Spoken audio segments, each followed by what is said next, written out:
You ask Tiger to calculate. This deals with linear inequalities with one unknown.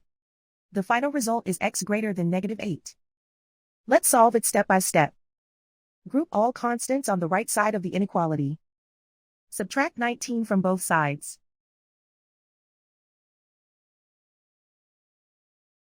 Simplify the arithmetic.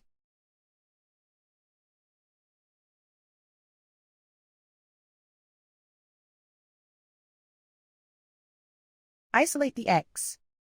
Multiply both sides by 8.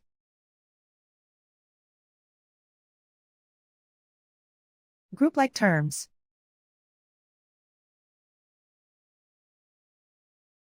Multiply the coefficients.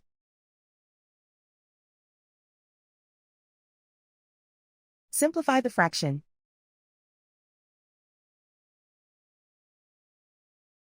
Simplify the arithmetic.